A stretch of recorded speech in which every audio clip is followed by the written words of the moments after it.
Today's the day, everyone. We have KenKen joining us today on a Miyazaki Man Podcast. We talk everything about our weeb love, especially Arknights. Love me some Arknights. ACG trading card game. First mini Dakimakura, Pramanix. His YouTube career, starting from the very beginning, how he got started, how he grew to such an amazing content creator, his production values, through the roof. You guys voted, I listened, he's here with us today. Even if you didn't vote, I would have invited him anyway. Absolute legend. And when two of the biggest Vietnamese weebs in the world join forces and talk about anime goodies, you know this episode's a must watch. I mean, you guys will absolutely love it. It's absolutely amazing. Stereotypical Vietnamese stuff like dollar bill over card games. There's always an phở, and yen, and gum, and technical issues because video lagged. It's okay. I'm going to show about Vietnam every time it lags. And this is only episode 1 of a 2-part series with KenKen. So don't worry, part 2, smooth as silk. And no lag. Stay tuned. Here we go. Coming up.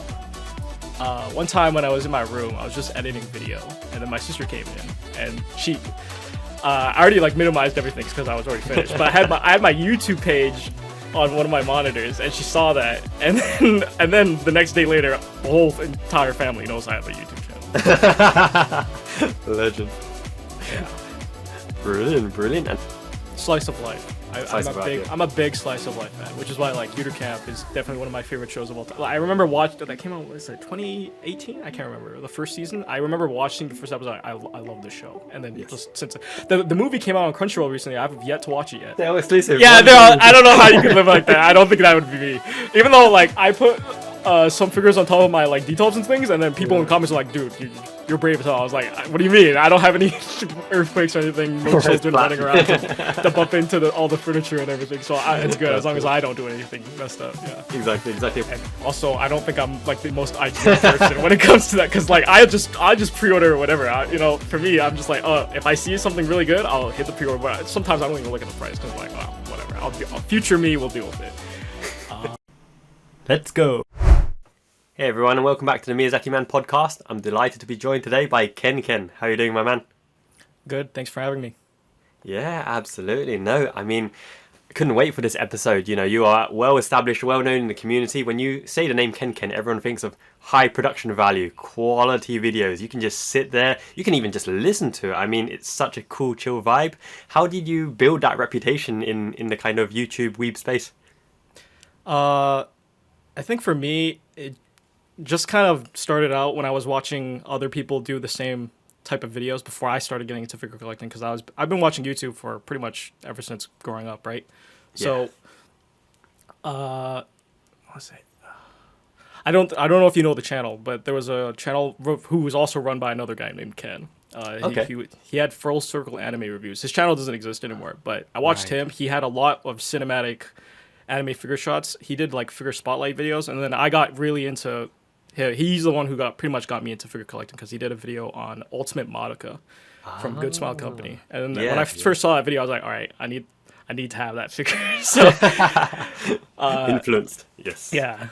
And then I started making my own videos. At first, I was just using my phone camera, and then I just kind of rolled the ball from there. And then eventually, one time when I was in my room, I was just editing video, and then my sister came in, and she. I already minimized everything because I was already finished. But I had my YouTube page on one of my monitors, and she saw that, and then the next day later, the whole entire family knows I have a YouTube channel. Legend. Yeah. Brilliant. And starting from the early days with your mobile phone and taking the videos, then when did you decide, okay, I'm starting with a phone, but I need to upgrade my kit. I need to upgrade the production value. I need to start to get high end, build that reputation. I only used the phone for about, I probably want to say maybe a good 4 months. And then my dad ended up getting me my first DSLR camera, which was a Nikon D5500 or something. I sold that to my friend, by the way. So I don't have that camera anymore. But yeah, I ended up using that for a good, I want to say 3 years. And then I bought my own camera because that camera was good, but it was mainly for just photography, not anything crazy for video. So then I got a Panasonic G7, which recorded 4K. So I was like, okay, that's pretty good. And then I used that for 2 years, and then in 2020, I got a Sony A7 III, the full frame camera. Yeah, and then I've been using it ever since. Oh, brilliant, brilliant. And in terms of kind of your dad buying it, did he do it to kind of help you on your YouTube journey, or was it for just general hobby, or he was supporting you? Yeah. He got me the camera after he found out about the channel. So nice one, Dad. Yeah, you created a legend. Good stuff, good stuff. And in terms of kind of the direction of the channel, so after you saw the Ultimate Madoka figure, were you then dead set on absolutely doing the kind of figure review, the kind of anime figures, game kind of space? Yeah, I was pretty much because I watched a lot of, I think majority of the time I watched a lot of tech YouTubers, and I was just really big into like the whole tech space. But then when I was creating my own channel, I was like, okay, what can I do for myself? Because I didn't really want to make tech videos because there was like a bunch of people already doing that kind of stuff. So when I started collecting figures, a lot of the people who I watched slowly stopped making videos, and then that was probably the time when I was getting into making my own videos. So pretty much when I started, they probably stopped like just around the same time, and I just kept going. And I didn't really watch any other like anime figure YouTubers for like, I think probably till the start of like last year around there, because that's when they started filling up in my recommendations. But before then, it was just me. I was just focusing on my own thing and just like in my own little circle bubble. Yeah. Absolutely. Yeah, you got to have tunnel vision. You got to focus on yourself. You know where you want to be. You know what you got to do. Time is kind of precious, and I guess something that you can really offer to the Weeb community in terms of there's a lot of new figure review, figure unboxing channels starting up. I mean, I'm seeing a lot of new faces in there. What would be your kind of piece of advice for them to start establishing themselves, building up that kind of persona online? Because I think the way to generate interest and competition is different now than when it was when you started. What would you recommend to those kind of guys to really create a space for themselves? I think my biggest recommendation is don't get hung up on the equipment side of things. Now, obviously, this is a little bit weird coming from me since I pretty much have like set the standard bar for like way high. But like my best advice is just to get out there and just make the content that you want to make, because at the end of the day, that's like the most important thing. Obviously, quality will come as you start growing more, but don't get too focused on the equipment. Is my biggest takeaway. Like because like a lot of the people I watch don't even have like high end gear or anything. They just have a table. They're probably recording with their phone, and they just have the figure in front of them. They just talk about their opinions on it, and that's a good. I can relate to that. I'm using my gym bench at the moment, my dumbbell bench to store the figures in the boxes. Is what it is, isn't it? It's a bit of personal characteristics. And speaking of which, like next year, because I'm cramped up in like just a temporary apartment at the moment until I get right to remain, which hopefully should come in about 4 months' time in Japan, then I'm gonna hopefully build a house, the kind of dream house in Miyazaki. And I need my studio. I need my kind of YouTube production studio. What would you do if you had to start again in a brand new office space, square, empty? What are the essentials, the KenKen essentials for your studio to get it done? So I know you've got your curved desk, you've got your monitor, you like to have that backdrop in there. How would you redesign it if you could? I think, well, I'd probably get like a nice gray or white room, just because I think it looks good on camera with that. I probably wouldn't fill it with wall scrolls too much, just because I enjoy having a nice minimal setup, because I think it looks good on camera. But like when you have a lot of stuff in the background just full of wall scrolls and everything, it can get kind of cluttered. I would have a dedicated spot just specifically for top-down shots, because when I'm filming here, like as big as my room is, and I've gotten this question like statement a lot about people envy how big the setup is that I have. But like when you fill it with like equipment and gear, it starts to fill up really fast, and you don't have a lot of space to work with, especially when you don't have it like a dedicated space, because you have to tear it down and then put it back all up and do it every single time when you want to set up for a video. So it's quite time consuming. So I would like to have a dedicated spot to where none of the film equipment needs to move. I just set it there. You just hit the record button, you're good to go.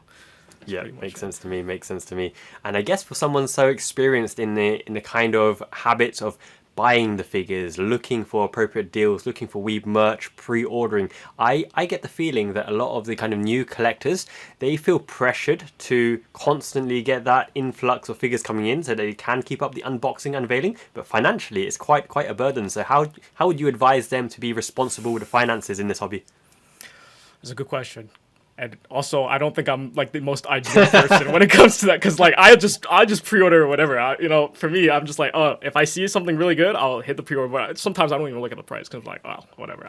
Future me will deal with it.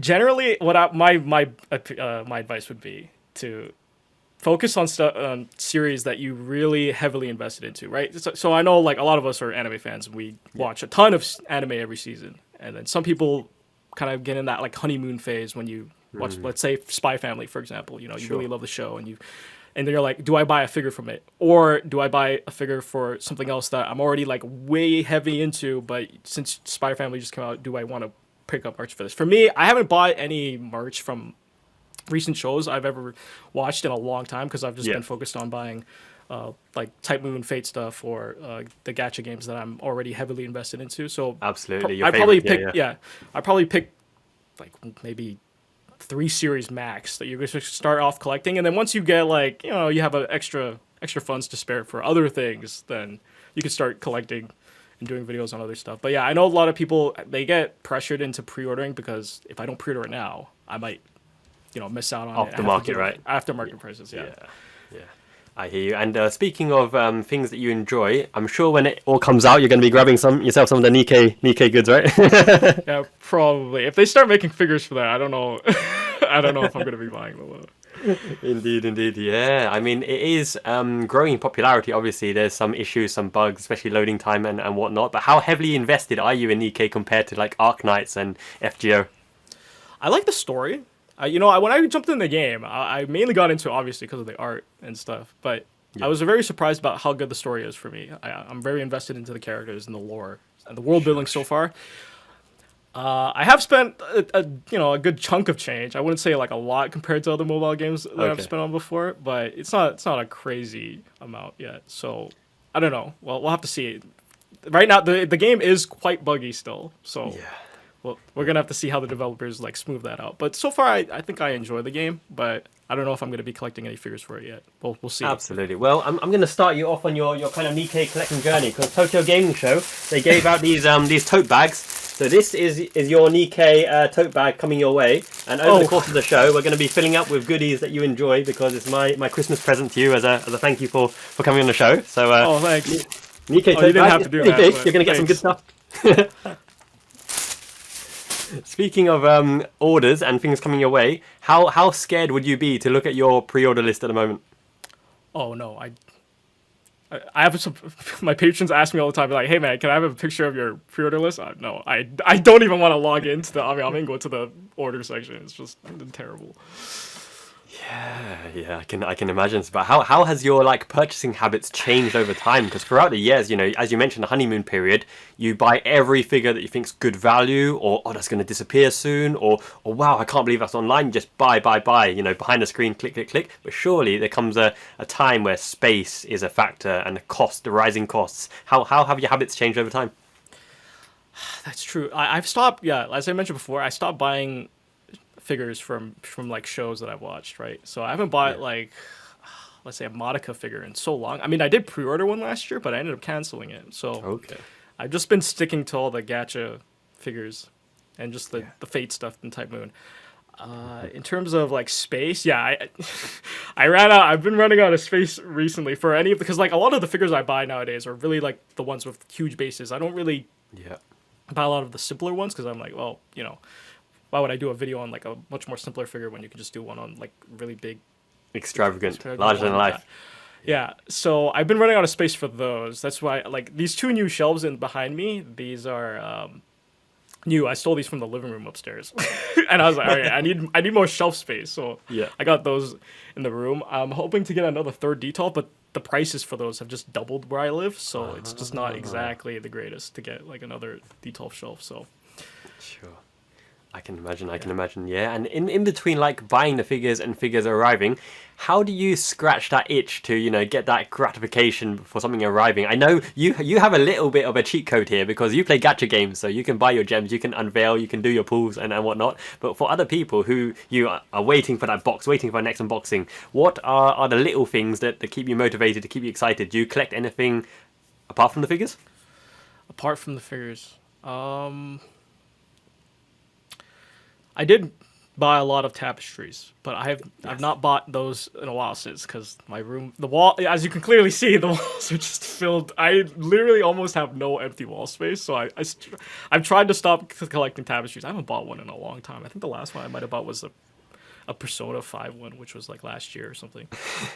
I also stopped collecting Nendroids just because they're so finicky sometimes. Like, I wish putting them together, they parts fall off all the time, especially when you're dusting. It's a hassle, because like I never take them out of the boxes ever again for additional pieces. If I want to change the poses, I get them in a set pose and I just leave it like that.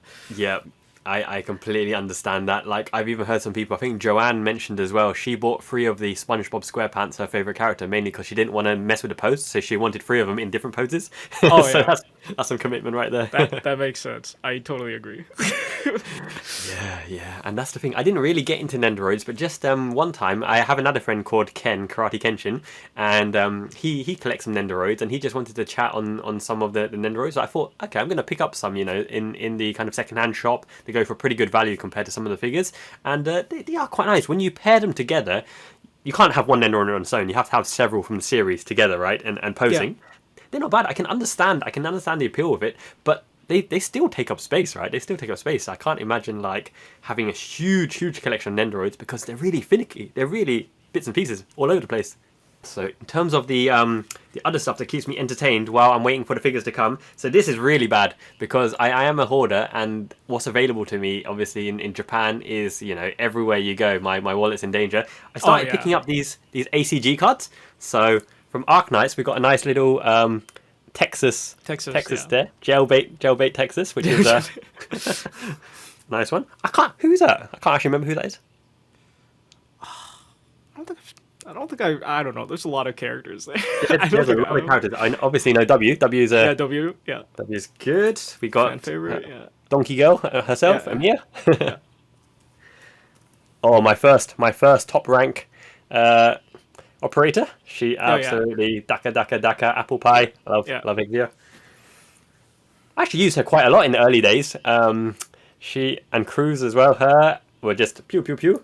And Mostuma looking like a little cheeky little missus. Would you ever be tempted to start your little card collection? Mainly because these take no space. You just put them in a card binder and just open them up. I know a couple of my friends, they collect cards, but I've just never been into like collecting the cards. I mean, I have a couple of FGO ones, but that's because I went to a convention and a couple people gave them to me. I was just like, okay, whatever. They're nicer, right? They're kind of cute, kind of cool to look at. Yeah, I don't know why I'd put them though. Yeah, I just have them like kind of just laid over there on the shelves by a couple of my figures. But yeah, I don't really collect a lot of the cards. No worries, man. I've just grabbed 3. You can have these ones to add to your collection. We'll chuck them in with your Arknights display as well. So into the Nikke bag it goes. Actually, it's because I got another. I bought a whole box just because I thought, wow, I love the designs on these. I want to unveil them and see what's going on. Because just grab it, give it a go. That should be a fun one. What about kind of like accessories for the kind of game? So, for example, in Fate Grand Order, any of the cool weapons, if you had a chance to get any scales of some of the accessories or costumes or helmets or weapons, would you go for it? Yeah, actually, that's a good question. Yeah, probably. Like, I don't know, what's the equipment that I'd probably buy? Is this from Fate Grand Order? I saw this in Manga Soko. Yeah, I think that's it's one of the wands for one of the characters. I can't remember if it was Ilya or someone else's wand. Yeah. So that started off something dangerous here, right? Because have you ever played Dragon Quest? No, I've not. I've never played Dragon Quest. I love the design, Akira Toriyama, so Dragon Ball Z. Just for the lols, I bought a 1/1 scale Dragon Quest sword. Just for... So when I opened this thing up, right, I was like, what can I do? Where can I actually put it? I don't know what I'm going to do with it. But just when I saw the pictures of it, I thought this thing is like pretty badass. Yeah, so that's pretty good. I picked this up, and the reason I really ordered this one is I'm really not adverse to kind of second-hand or slightly damaged or unboxed figures and accessories as well. This kind of retails at the moment aftermarket for about 40,000 yen, Yonman, and then there was a B-ranked one for 25,000, and then there was this slightly damaged one for 11,000 or something like that. And I thought, That's quite significant. 40,000, 11,000. What's wrong with it? And the only thing that is wrong with this, apparently, is someone's been a bit overactive, so it's slightly blunt at the end there. Blunt, yeah. You can't even see it. So, yeah, grabbing me some weeb merch as I'm going along. What about art books? Are you into kind of art books and the designs and the kind of initial artist rendition before they become figures? Yeah, I do collect quite a bit of art book. I haven't bought one in a long time, but yeah, I do buy the occasional art book here and there. Yeah. Yeah. Which series would you say that you're biggest fan of the kind of art styles and character designs? I think Arknights, 100%. I just love the aesthetic and just the fashion that they have going on. Yeah, all of them look sick. Yeah, I think the video I'm working on right now, they're just the Arknights video, because I unboxed like 3 of them. Yeah, and I've just been so ecstatic with all the figures that Arknight's been getting. Like, the manufacturers have just been doing such a great job with all of them. Spot on. Yeah. I know. Which if I could grab you for some spoilers, I don't know when this will come out. Your video will definitely come out first. Which 3 have you got? I unboxed Nian from Anigame, and then Hoshiguma's from Furyu, and then Lapland from Apex. Yeah. Excellent. So I've got a story behind all 3 of them. I thought I purchased the Nian. I was like, It's released now. Why hasn't it arrived? I looked through every pre-order list I had. I didn't have it. I don't know. Yeah, I know. That's happened to me twice now. When I thought, well, actually not to figures. Well, actually one time to figures, but then another one was a visual novel game. And then I was like, I can't believe. I thought I pre-ordered it, and then when the release date comes, you're just waiting for nothing. Exactly. How good is it? You have it in person. How top notch is it? I think it's one of the best Arknights figures. Ah man, don't say that. It's really good. It was my first figure from Anigame, and I was like, oh, they really killed it. It's like the Ningguang from Apex for Genshin Impact. Yeah, because it comes with like her own set piece, and it has like a bunch of furniture and everything. Yeah, it's really nice. You'll see the video. Yep, absolutely. Sounds good to me. Nice plug there. I love it. In terms of the Hoshiguma figure as well, so a lot of the figures from Ami, because of the manufacturing and licensing, I can't actually order them. They say exclusive, not available in Japan. So I had to order that one. I figured it would be a little bit different for people who live in Japan if you're going to be ordering stuff, because that's right. It had to be FNext. So that one came on FNext, and I've got that behind me. Haven't unboxed it yet, but she was my first shield operator as well in Arknights. So a lot of sentimental value. And then the Lapland one. So I initially went for the standard Lapland one just because of the price differential, but as soon as I saw the real thing, I was like, that's got to go. I've got to get a real one with the metal dragons. And then, so I found it on Yahoo Auctions, brand new. Somebody was like practically giving it away. It was cheaper than the standard one. I think it was like 10 or 11,000 yen, brand new. I was like, oh, get in. So yeah, ended up with that Lapland. And then in terms of art book, Arknights, you mentioned Arknights. These are my treasures. I haven't even opened them yet, but that looks so sick. Yeah. Yeah, the collector's edition, the gorgeous one with the art style, and then the volume one of this one. I can't wait to open this up and have a look through that one. I'll do a little unveiling video as well. The Arknights, you're completely right. The art is fantastic. The figure representation, the bases are amazing, and the price point. Isn't the price point so reasonable? They're all freaking good, yeah. I don't know if that's because a lot of the Chinese manufacturers are making the figures. Because if you take a look at like some Arknights figures that are made by Japanese manufacturers, let's say Alter, but for the Schwartz, that's like 45,000 yen. Oh my god! But I mean, it's a pretty ridiculous figure. So you're still going for it, right? Shorts? Of yeah, course you are. 100%. Yeah, has to be done. I use video. Yeah. Shorts. Oh, she's a stunner. I've got the wallscroll. I've got the tapestry, the B1 big Schwartz tapestry as well as some other ones, which I will. I bought way too many tapestries. There was a phase where I was like, figures, boxes, can't do it anymore. But tapestries, you can have in a kind of bin. I have. Yeah, I literally have like in the corner. They're all just stood up and they're just. I will show you after this video. I don't want to give people a guided tour of the organized chaos here, but I have hoarded like tapestries. You're talking well over 500 maybe. It's stupid. It's just oh my god, that's ridiculous. I feel like I don't even have that many, I don't think, but I feel like my whole room is just like I have way too many. But just seeing you here, you have 500, and I'm just like, oh my god, it's crazy. We're of the same sort. There is a slight plan behind them. Not a tapestry museum, and build a new house just to put tapestry on every wallpaper. I had so many. My mom was like, hey, why don't you hang them out in the hallway? I'm like, Mom, I don't want to do that. Oh, I have a guilty admission. I bought a life-size tapestry of Midorima from My Hero Academia. Yeah. And I didn't appreciate life-size is bigger than life-size. It's gigantic. Yeah, life size is bigger than life size. Yeah. So I gave it to my niece, my 8-year-old niece, and the only place it fitted in the whole house was up the stairs. So when all the parents and everyone goes upstairs, they got Midorimi. They got There's like a huge wall when you're going upstairs in my house too, and it's just crazy, it's a perfect spot for like a B0 or like a huge tapestry. But exactly, at least it's not like an Edo ecchi one that they don't have to pass every day, for the grandma. That's true. Yeah. So that's something. But speaking of nice designs as well, Fate Grand Order. So I picked this up just like 5 minutes ago from the book off. So this is a Fate Ace Mook official fan book for Masters. And the art in this thing is pretty decent. I quite enjoy the art in this book. The kind of fan iterations of art is very nice. Very nice, yeah. So that's going in your Nikke bag as well. So it's mounting thanks. up now. That's building up. In terms of your kind of aspirations then, so how do you find the time and finance the hobby? And long term, are you going to transition to it full time, or what's the initial kind of plan and the future plans? The dream, it would be full time, but I'm not at that stage yet because it's a little tough. I'm still going to school. Once I finish that, obviously look for a job, but I'm hoping by the time I finish, I'll just be doing this. But it's a little bit hard because it's more of a niche thing. But of course, I've grown to a good size, but I don't think I'm still at the point where I can go full time yet. Aside from that, I do work part time at a retail store. I only work about 2 days a week, I think, because of school.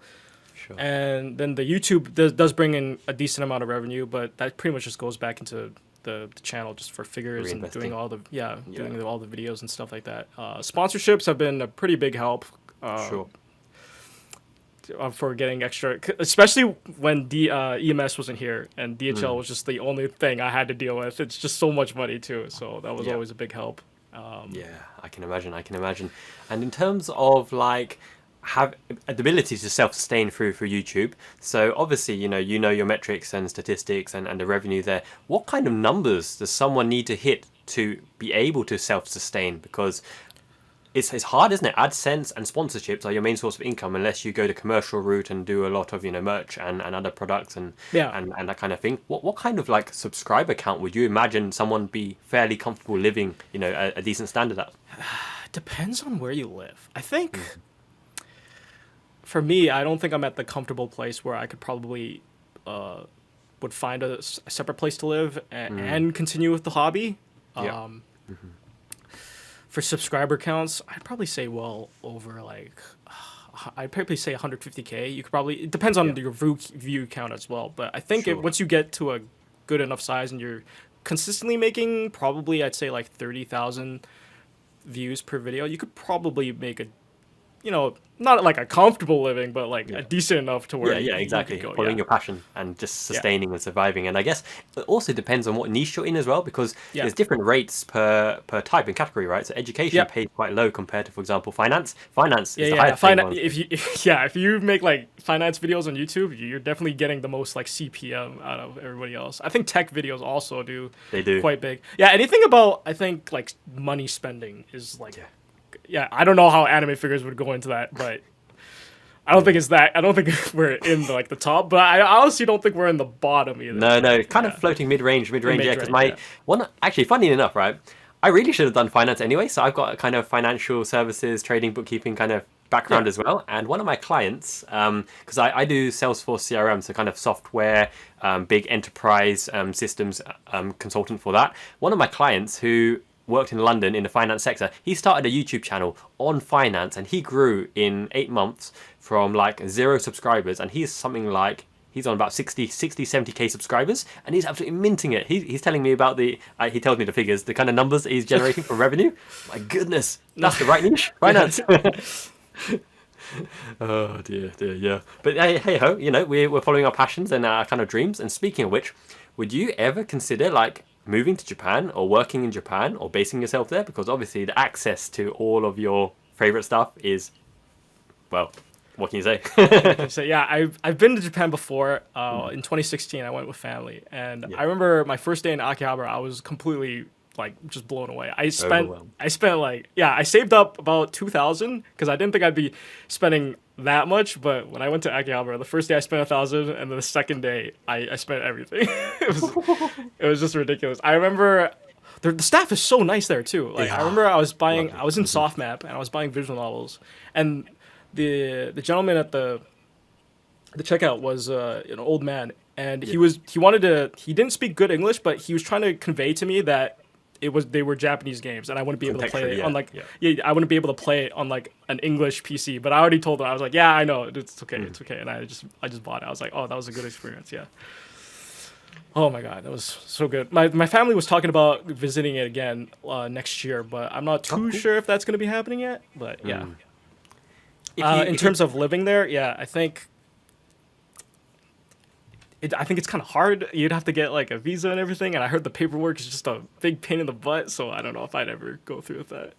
I'll sort you out. Don't worry, man. It's all good. It's all good. Yeah, Akihabara. Did you end up going to Nakano Broadway as well? Another nice shopping center. No, I only stayed there for about 5 days, so it was very short time. I didn't really get to go because I before that I was in Vietnam for 2 weeks. Visiting family, and then we decided to stop by Japan. Yeah, we decided to stop by Japan. Oh, cool. Just like, randomly. So, yeah. Yeah, wicked. Like, I actually need to go back to Vietnam, because my dad's side is from Vietnam, and all of my extended family went to Vietnam for holiday. But at that time, I think my missus was due with our first one, so I missed that particular opportunity. But obviously, from her side, the Japan side, I came over here, decided to emigrate over here and start the kind of life here. Thankfully, working over the cloud, you can work anywhere, right? As long as you've got Wi-Fi. But Vietnam is somewhere I really want to visit as well. How did you enjoy that? Was it all about the kind of food and the cultural stuff? Did you go to Halong Bay, or what did you do? Yeah, most of the time, oh my god, it's so hot there. Like, having grown up here, you get so used to like the cold weather, so when you go over there, I remember I was staying in the one room in my family's house there, just that had AC. I just stayed there the whole Lucky time. Man. Every time I would leave that room, you just feel the warm, humid air just hit your body. Humidity smacks you in the face. Yeah. Oh my god. Off the plane. Yeah. Good place for food and everything. Oh, also the traffic. I can't believe. In like Asian countries, this is not so much Japan, but like places like Vietnam, you go there and people are just walking in the streets when there's like motorcycles and everything just flying by. Yeah, I'm like, how do you not get hit? You're right. You are so right. My goodness, you are basically recounting all my memories from Asia as well. 'Cause my mum is from like China, from Guangzhou area, and when we went there for holiday to see relatives and family as well, you're right. Motorcycles, bicycles, everyone's on the pavement, in and out of the streets, and it's like, I can't even believe it. I must have been 6 years old, and instead of taxis, everyone had to get a separate motorbike to go to where you are. Yeah. So I'm strapped where I am on my motorbike, and we went different directions. I was like, we're going the same place. Why am I going down this street? Yeah. I don't understand the traffic laws there, but yeah, crazy. And in terms of the kind of Vietnam heritage as well, how's your cooking? Can you cook ban or pho or spring rolls or anything good? No, not. I suck at cooking. I can't cook for the life of me. In that case, but you've eaten your fair share of goodies, right? So I have a video because I missed some of my dad's cooking and stuff like that. I cook crispy Vietnamese spring roll, properly packed, right? With all the good stuff. I'll upload that video. You gotta comment. You gotta tell me how it looks, how you rate it. All right. Good stuff. Yeah. So in terms of going back to Japan next year, then, so I'm assuming it's going to be empty suitcase. You've got a full itinerary. You know where you want to go. You know what you want to look out. What's on the bucket list? What's the main things that would be on your agenda? Visual novels. I gotta like last time. I regret not picking up as much as I did because I have a decent physical visual novel collection, but I definitely want to pick up a lot more. That's one. I don't think, as much as I collect figures, right? It'd be weird for me to say this, but I don't think I'd want to collect figures because like hauling them back last time. Space. Oh my, it was ridiculous. I don't know how because I remember I think we bought a bunch of cardboard and then we just checked it in as luggage. Also I bought like a huge B0 tapestry. You can probably see it right here. It's behind me. It's the Type Moon one. Yes, I see. I got like a huge, I don't know, cylinder like cardboard, and I checked it in as check-in luggage, and I was so worried that it was gonna get lost somewhere when I was coming back. So when I saw it on the layover in Vancouver, I was like, all right, just one more stop. And then when I got home and I saw it just come out of the luggage, Yes. I was like, yes, okay, it's all good. Yeah, that was Excellent, nerve-wracking excellent. for me. Yeah, because I paid like, I can't remember how much yen. I think it was like 30,000 yen. It was ridiculous. Oh, really? I remember. Wow. Yeah, I was staring at it, and my sister's like, "Are you gonna buy that?" I was like, I'm out of money." And she's like, "All right, just buy it." And I was like, "Great." And then I picked it High up, five. Respected sister. Yeah. yeah, because she was like, we don't know when we're gonna come back here, so you might as well pick it up right now. I was like, "Yeah, you're Good right." stuff. So, Good man. I like that. Window shopping, temptations. You need it. You got to get it. It's like the figures, right? When something is old and it appears, no matter the price point, if you've always wanted it, if it's a grail, you just got to get it. You got to get it. you just gotta You get don't know. it. You just don't know. I hear you. How about customs? Did you have to pay any customs when you went through the airport? No, I don't think so. It's kind of weird for customs. I remember one time. Oh yeah, speaking of customs, it's funny that you mentioned that. I remember I went to Anime Expo, which is a convention in LA. I went 2018 and 2019. 2018 when I got back, because usually when you come back, they check out what you bought, right, and all that stuff. And I told them I went to an anime convention, and the old gentleman who was looking at me saw I had a bunch of plushies in my hand. He's like, "All right, yeah, you're good to go." And then the second year, I came back. It was a lady. She looked a little bit grumpy, not having a good day. And I told her I came back from an anime convention, and then they pulled me to the side and they went through my bag. It was a little bit weird because I remember bought like a couple of loot stuff too, so they're just looking through everything. But I know the reason why, because like, lolly and like child art is definitely a no-go. So I'm pretty sure when the moment I said anime convention, they wanted to check if I had any of that kind of stuff, which obviously I didn't, because like I'm into the more, mature. Mature. So when they saw all that stuff, they immediately like closed the bag and like, yeah, you're good to go. I was like, yeah. Good stuff. My most awkward airport exiting of all time for me, I think. I can imagine. Yeah, like that reminds me of one of the trips to China when I was quite young. So the goodies there in China, they must have been rip-off or whatever, but tapestries and wall scrolls, and resin statues. We're talking like 20 years ago or something like that. I got a massive Ryu, Akuma, Ken, like proper resin statue, tapestries, and all this kind of stuff. About £50 total. £50. $60 or something like that. And I was just carrying, because at the time, right, luggage restrictions and all that kind of stuff very easy. I was just carrying all this stuff in hand in like a shopping bag, in like a Sainsbury's Tesco kind of shopping bag, onto the plane. And everyone's like, what is all this stuff? And why are you not putting it in your suitcase?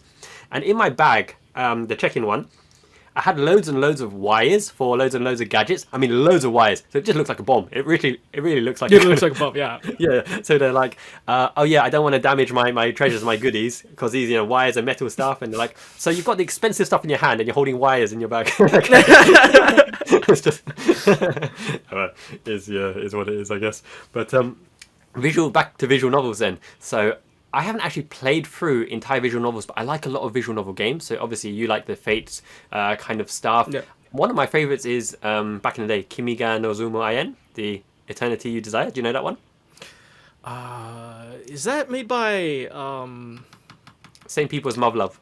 Yeah, there you go. Yeah, that's the...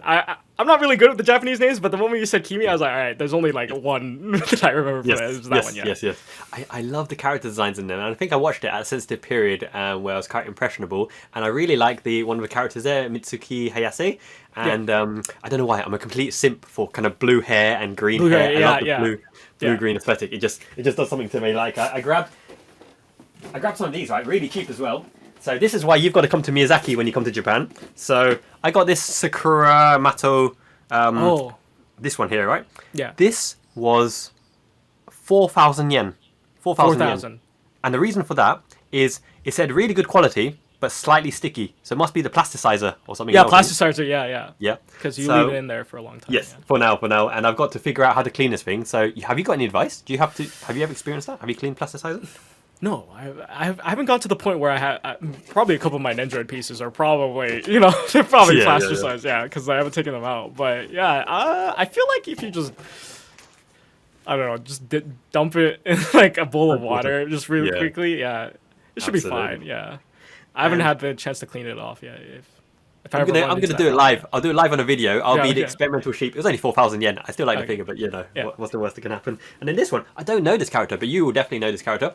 This was 4,500 as well. Yeah. Medea? Yeah, Medea. Yeah. Lily. So This is her like her younger version before she, oh, yeah. okay, yeah. So I'm a simp for the purple and kind of green head stuff. So back to Mitsuki Hayase from Kimi ga Nozomaen. There's limited amount of figures, like companies have their favorites and they always make the sabers, they always make the Asunas and that kind of thing. For her best two figures are garage kits, and because it's such an old thing, I've literally like looked at Mercari and Yahoo auctions every day to find these things, and I lucked out on one time in Mandarake. I found her pre-painted, but the other one, the really rare one, I found it finally on Yahoo auctions. I bargained the guy down to 11,000 yen, but it's an unpainted garage kit. And I've never painted the stuff before. Have you ever painted a garage kit? No. I got a comment a couple months ago. I was like, hey, would you ever consider doing a video on garage kits? I was like, no, because I don't feel like I'm good at like painting. So I think I'd screw it up. That's the most important part, right? Obviously, you could probably put it together, but just painting it would be the most difficult. Like, I follow one channel on YouTube, a Japanese creator that creates a bunch of garage kits, and they look so professionally done. I was like, "There's no way I could get it." If I wanted to do garage kits, I'd need to get to that guy's skill level, because like otherwise for me it wouldn't be worth it. Because I'd probably just I'd make it look like a bootleg or something. I was like, oh, that was definitely probably wasn't worth it. Oh, I totally get you. And in terms of kind of visual novels as well, so the ones you bought from Japan, were they all in Japanese? Did you translate the patch? Did you put a patch on, or how did you? A couple of them had fan translation patches because I already knew that beforehand. Okay. So but most of them, literally all the ones I bought have all English except for one of them, but that's coming out in English. Actually, I think it's already released. It's Witch on the Holy Night, I think it was. It released a couple days ago from Type Moon. It's either coming out this month or it's already out. I can't remember. I think it's out already. Sweet. Yeah, I haven't picked it up yet. How would you like encourage someone? Because a lot of people don't really know about the visual novel scene or the kind of attraction. I guess the closest you've got in the kind of Western world to understanding it without it being a visual novel is kind of like Phoenix Wright or that kind of side-scrolling Danganronpa, that kind of thing. How would you get someone into that kind of scene? Convince them that it's really worth your time. It's a great experience.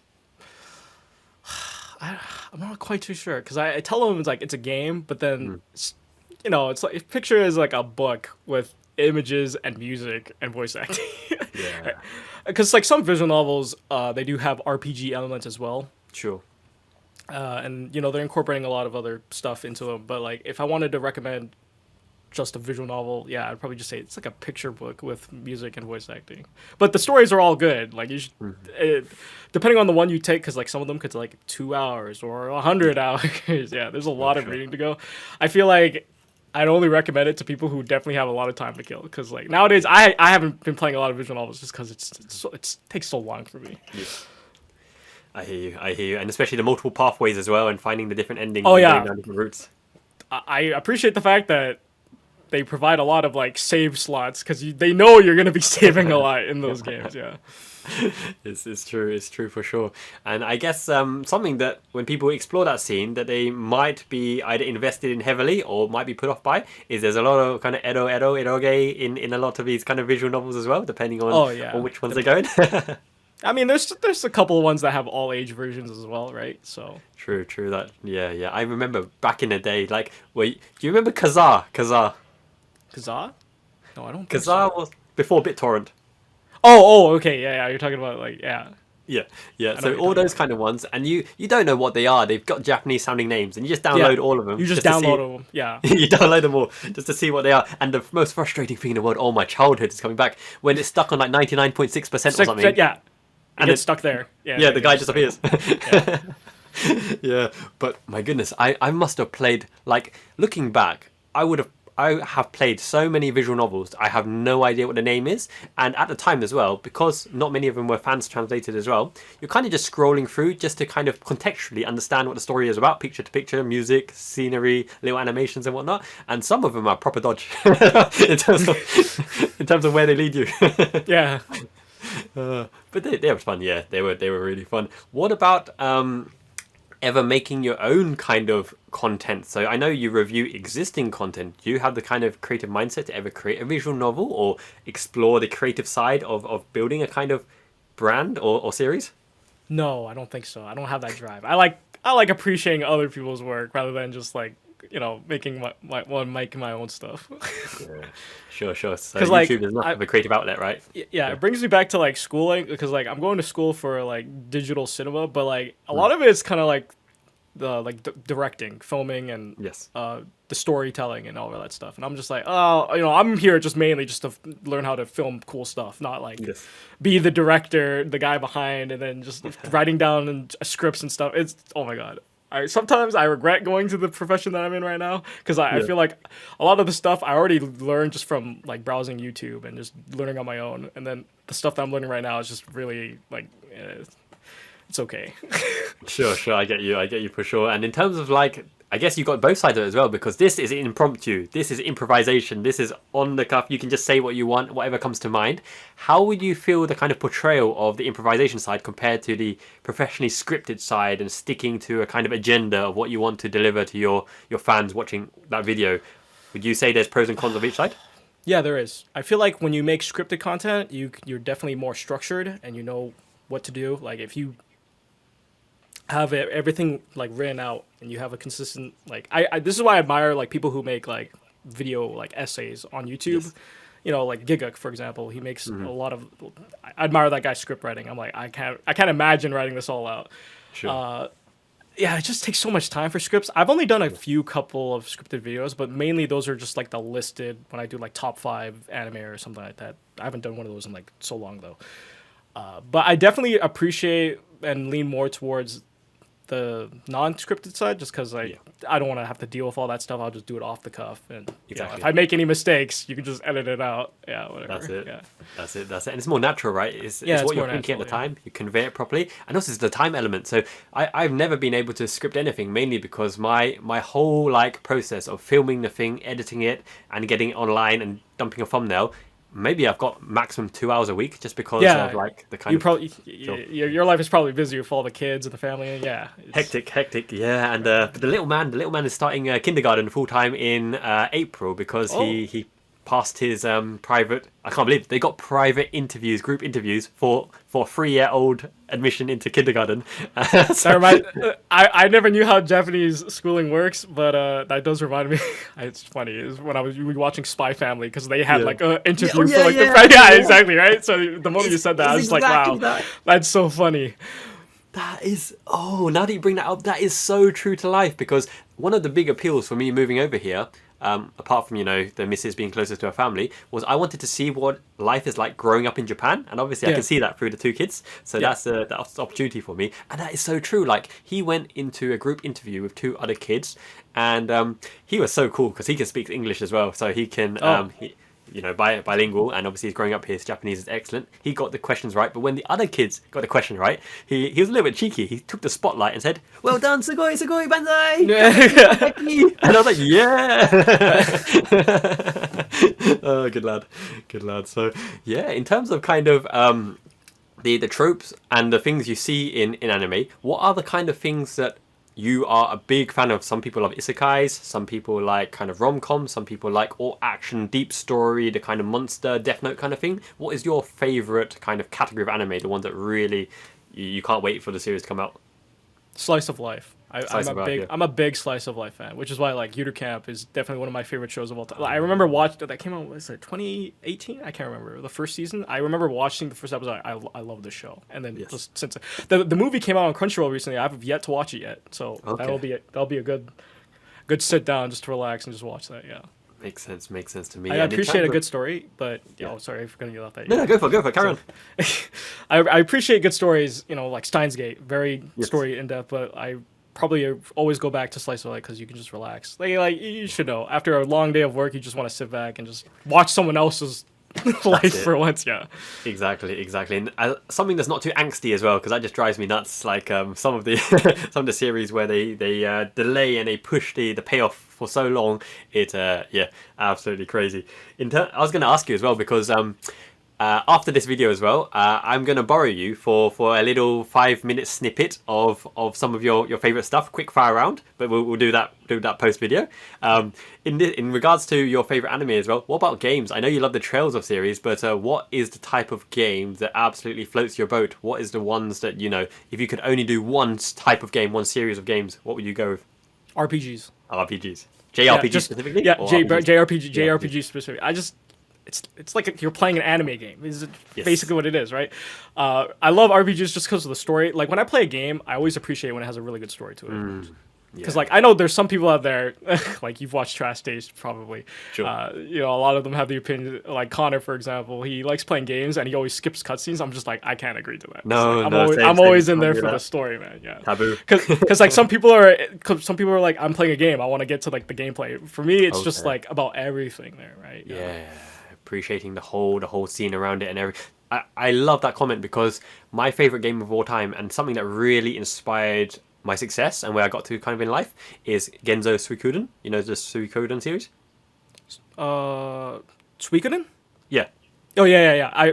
Suikoden's 1 and 2 is probably my favorite JRPGs on the PlayStation 1. Yeah. Same.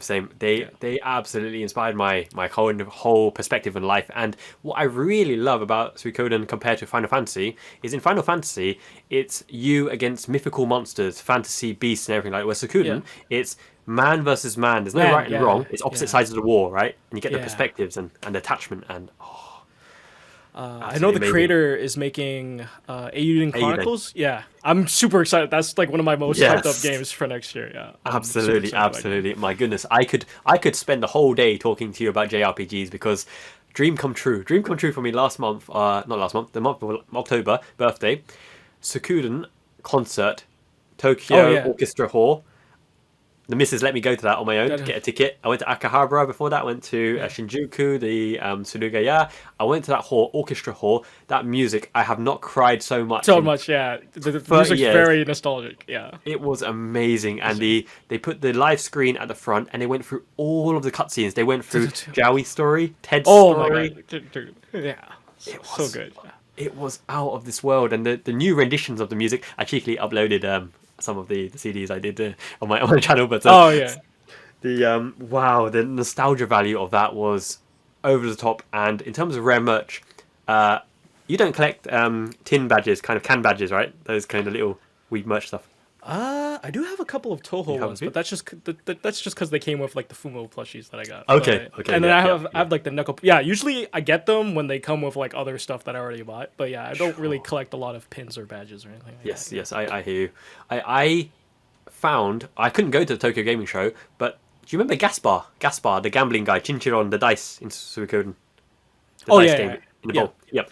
So at the Tokyo Gaming Show, because they announced the HD remake of it, there was Gaspar and other gambling person, I think Marco, and you play the gambling game with them, and you can win the new art for the Suikoden characters in Suikoden HD remake.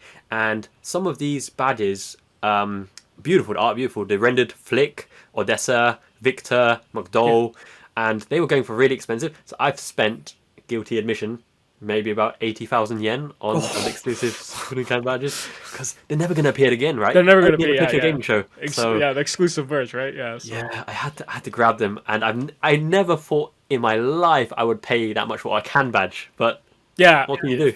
Yeah, what can you do? It just happens. Yeah, for sure. The Trails of Series though, right? It looks really good, and I've seen it from your channel as well, and also this guy called Eric Landon RPG. What would you recommend to start with in terms of that series, and how much of it is a must play? You just got to get into it compared to some of the other kind of more mainstream, more popular RPGs. I think it's a must play. If you're an RPG fan, you gotta play it. Like the world building is just so. I never really thought I wanted an RPG until I played that game. It's just so great because like, let's see, how many games are there now? Like 12, 13? I can't remember. But they all all the games take place on the same continent, just in different countries. So like the first 3 games take place in one country, and then the next 2 you take place in a smaller independent city, and then the next 2 you takes place in another huge superpower on the continent. So they all take place in the same place, and you play a different cast of characters. But sometimes you get cameos of the other characters that you played previously. It's always a treat when I see them just randomly appear in the story.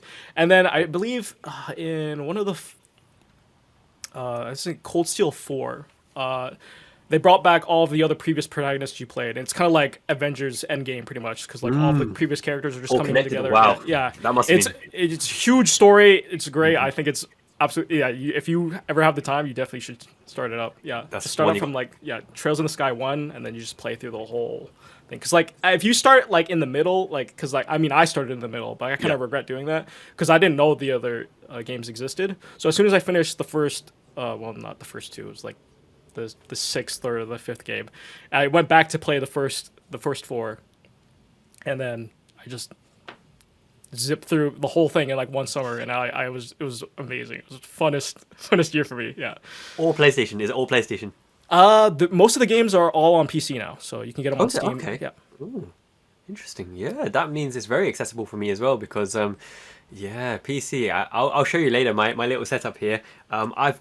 This is my YouTube station here, so I've got my 3 monitor setup here on this desk here, and I've got a riser desk on the side there, which is for my work, where I've got another 2 monitors, but I can turn this one to make a 3rd monitor on that side as well. Yeah. So I could cheekily, hope none of my colleagues are watching, I could cheekily something on this side for a 5-minute break. And then, is it the kind of game that you can just pick up and play and you don't... No, for sure you get absorbed in it, right? You can't. You get too absorbed. I remember playing like one of the games like recently that came out. It's all in Japanese though, but I've been playing it, and I remember I get so absorbed. It'd be like 3 a.m. Like, all right, just one more. I'll do one more side quest. And then after the side quest, the story just takes a nosedive, and then you're just like, oh my god, I gotta find out what happens next. And then you're just playing the whole night. That's what happened to me. I was like, oh my god, it's so good. Yeah.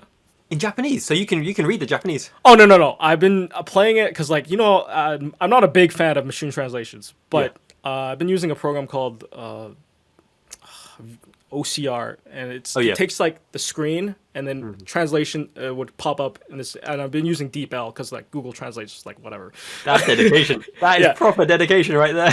and then I would see it because like I don't need to know about the menus and everything because I already know like I don't need the equipment side because like you just do random stuff and you just play the game. But I have like a box on the main screen text that shows up when the characters are speaking, and then the translation just appears on the side, and I just read that. Yeah. Excellent, I just played it. Yeah, I played through most of the game. I haven't finished it yet because I stopped playing it like 3 weeks ago because I've just been busy. But I'll get back to it. Yeah, but it's it's a good series. Yeah. True that. I hear you. And in terms of going back to the kind of merch stuff as well. So apart from the figures, if for example you had to choose a different category of merch type, so you're talking cards, tapestries, music boxes, resin statues. If you decided to go in a different direction, what would be the most tempting one? The one that you think, wow, I could really see myself building a collection out of that because some of that stuff is pretty cool.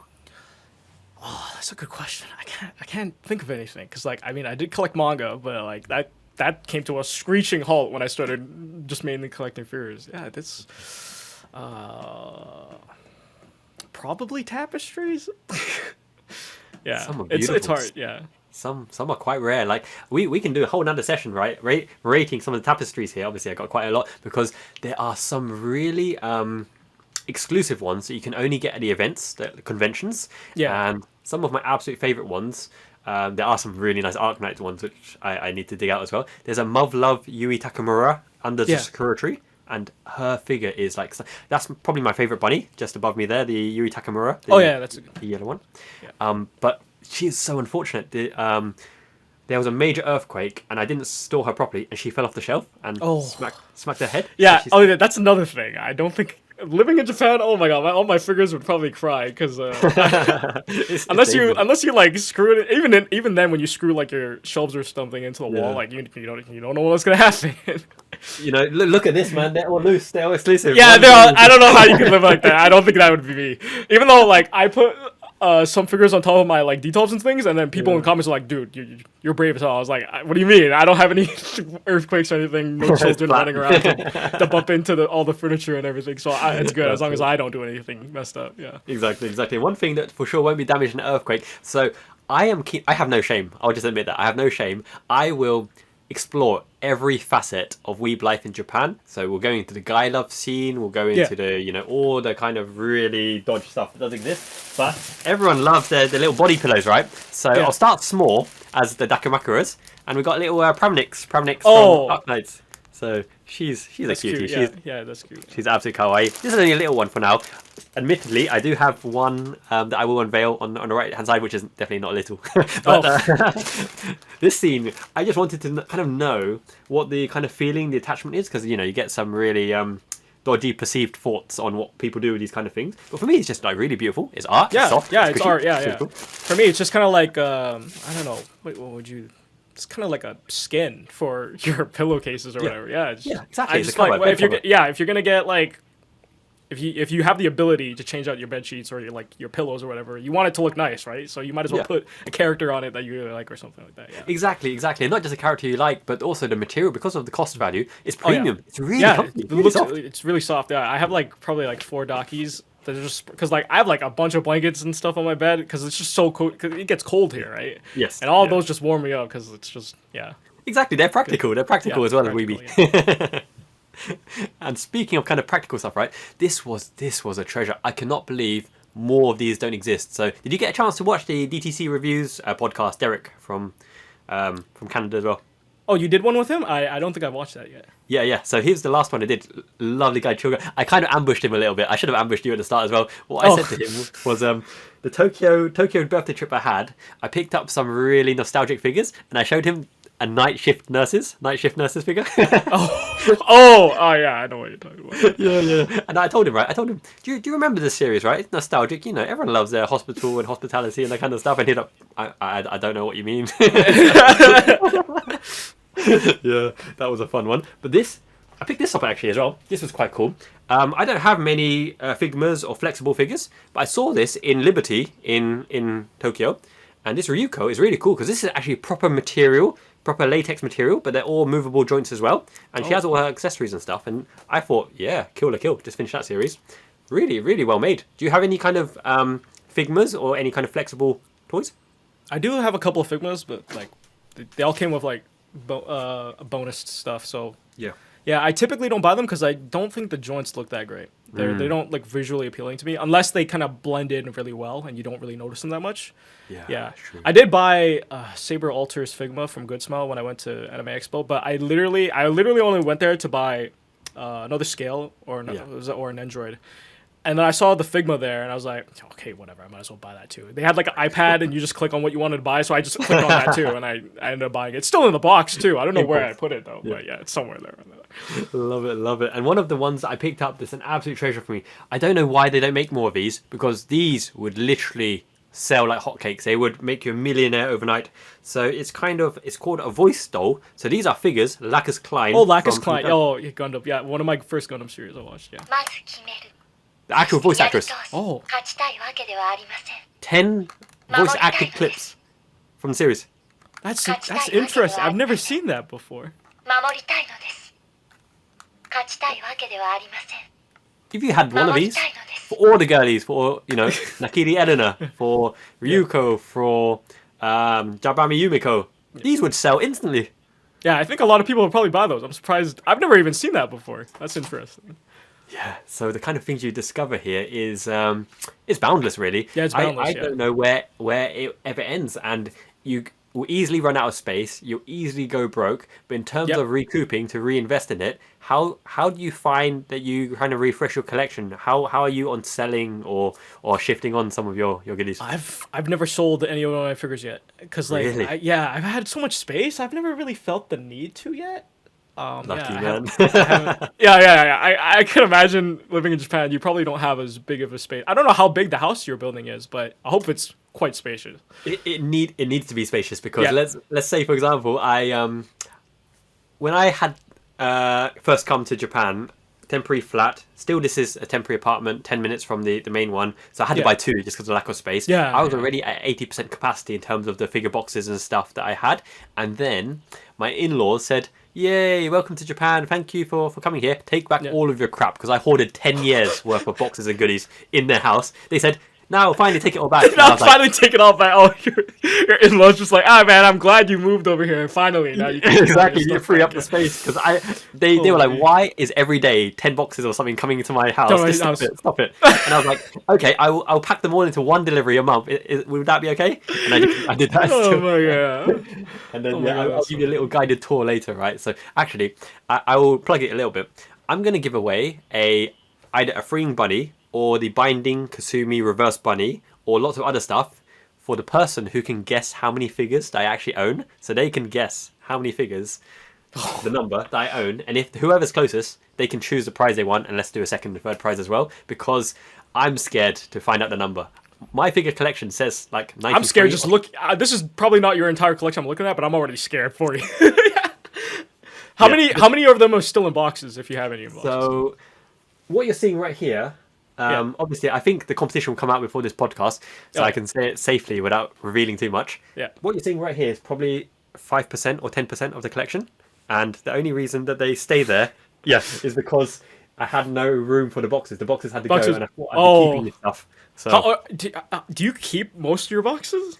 Or do all you the try boxes to? that I have, well, yeah. Well, I know. to be honest, I haven't kept any box for the figures I've opened. Oh yeah. Okay. Boxes, yeah. All the boxes that you do have are figures that are in the boxes, right? Exactly, now. Yeah. unopened at the moment, unopened. and Oh my God. that storage is full.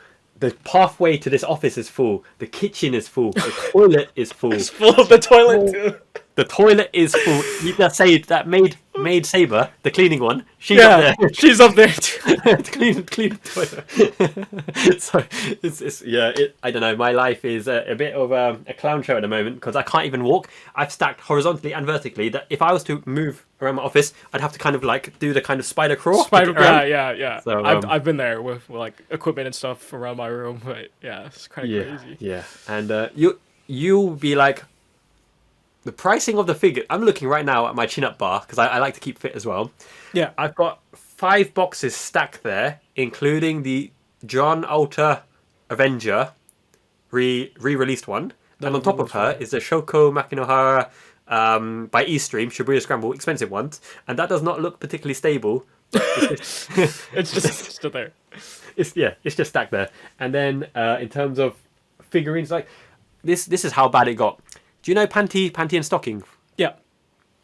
I've never seen that series, and I didn't know anything about the characters. But back in the day, we're talking like whenever they came out 6-7 years ago, I bought I think all of the Panty and Stocking figures, and they're quite valuable nowadays. And I was thinking of just giving them to my niece because I thought these look quite girly, and I think they're not very expensive. I thought they were like 3,000, 4,000 yen, and then I looked online just to see how much they were worth. They're like 30,000 yen now to get like. Man. Yeah. Yeah, so I was like, I'm not giving it to niece. Sorry, it's niece. it's a popular series, very old too, and I can see why they're really expensive. A lot of people love Panty and Stocking. Yeah, So. and there's so many series and so many figures and so many manufacturers here. Do you think that it's almost getting like too saturated, an influx of too many available? Your pre-order list goes too big. Is it growing like super mainstream now? That's a good question. I feel like it is. But I'm trying to stay away from like ordering too much stuff. But like I think this market is so saturated now. Like a lot of new companies are getting into it, and there's just I also think that's a good thing too because there's a lot more options for you to go around. Yeah. But with prices nowadays, it's just like, oh my! I hope they don't like keep on increasing. I know the yen recovering for now. I think it is. So somewhat. The exchange rate, luckily for me, because I earn in pounds, is still pretty decent. Yeah. But the yen is recovering slightly. But I don't think Japan has the motivation to really make the yen particularly strong because they love their exports. Okay, yeah, that makes sense. It's I think it will stay around this range for a while. But they're being cheeky because of the weak yen. They're raising the base price. So, yeah, they're raising the base prices. Yeah.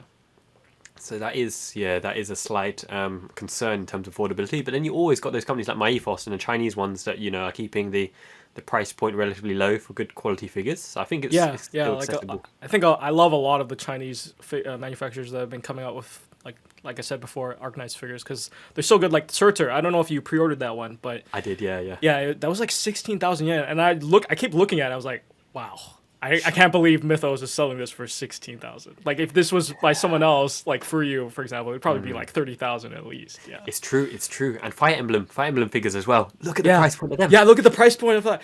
I picked up Lynn. I can't remember. She was a pretty good price. I think it was like 13,000 maybe. Yeah. And then you take a look at all the recent Fire Emblem figures that have been going up. They look good, but the price is just so expensive now. That's something I completely frowned upon. Like, for example, Byleth was still at the price point where she was like really good value, and then you see the Roy and Lelina release. Oh yeah, and they're two of my favorite characters too from the Game Boy games. I was like, oh my god, do I want to buy these though? But, That's it. Did you get into Fire Emblem Heroes? Did you ever play the gacha? No, I think I installed it once, but then I was like, okay, no, I have too many gacha games. I can't get into Fire Emblem, even though I love the series. Like, no, so I didn't get into it. I stopped before I could spend any money. Yeah. I think that might have been one that you could have juggled on the side, because that is the only gacha game I've only really invested in 3 gacha games. So Final Fantasy Brave Exvius, Arknights, and Fire Emblem Heroes. The thing with Fire Emblem Heroes that always brings me back to it is, unlike the other series where the original characters and older characters get outdated, you can't clear the hardest content anymore. Oh yeah, power creep. Some of the older characters creep. You really like, exactly. And then they just new units come in and they just overtake. Yeah. Exactly. But with Fire Emblem Heroes, because of the skill inheritance, people pull for the newest units to donate the newest skills to their old built-up characters. Characters. Yeah, so you can still use them, right? You can still re-juggle the content and the people you invested in and spent back in the day. It's still massively accessible for not the free-to-play, but for not the whales, right? So you can really, really kind of still enjoy everything and unlock everything and get everything, as well as the art style. My goodness, some of the art in... Have you seen the skins? You haven't played. You don't play it. I've they show up on Twitter all the time, and then you get fan art of it. I'm just like, yes, this is great. Yeah, I love it. Exactly. I mean, basically, when I'm talking to you, it's basically like a reflection of myself. In terms of what I do. It's like, where have you been, Ken? I thought we were up together. Oh my goodness, it's been an absolute blast, man. I'm so glad. I'm so thankful that you took the time to come on the show, and I hope you enjoyed your time as well. Yeah, no problem. Thanks for having me. Yeah, no, we definitely got to do this again sometime.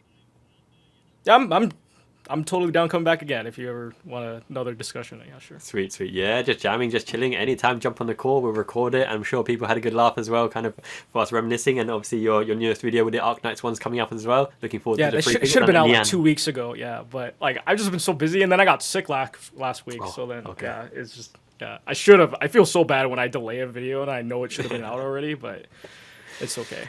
Yeah, absolutely. I'll make it out. I'll make it up by getting another video out next week, hopefully. Yeah. Sweet. We'll see, yeah. And in terms of big end of the year build up, anything for the new year, anything for Christmas, any event themed video, or is it just no. Yeah, I'm pretty sure it's just solid figure videos pretty much till the end of the year. And then I already had one comment before, someone saying, all right, when's the room tour? And I'm just like, every year it always happens around like November. Someone asks for the room tour. I'm like, it's not January yet, because I always do them January or February. So yeah. Sweet.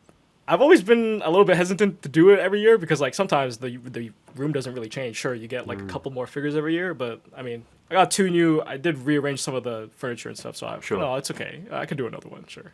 That's cool, man. That's cool. Now I'm looking forward to that as well. One day when the new house is built, I'll definitely do a room tour myself. Right now, it's more like a manga storage house rather than a room. So it looks crazy in there right now. Let's go for an exclusive tour right now. Everyone, guys, I hope you enjoyed KenKen. Make sure to like and subscribe. I'm sure you're already subscribed already, but watch out his channels, his latest stuff. So anything you want to say to the fans? Thanks for having me. Subscribe to this guy. Good stuff. Much appreciated. Alrighty, I'm going to stop the recording. Man, that was epic. That was epic. Bosh. I had so much fun talking to KenKen, man. What a man. What a legend. Great content creator. One of my top 3 YouTubers of all time. Thank you so much, KenKen, for joining me. And also, that was only part 1. Part 2's yet to come. Smooth as silk, baby. No lag. So, guys, thank you so much for supporting the channel. Patrons, love you as always. Got big plans coming up in 2023. Lots of Miyazaki Man Podcast coming out as well. I've got about 22 yet to edit. So stay tuned. More exclusive content coming up right away. Cheers. Please subscribe, like the video, and as always, peace.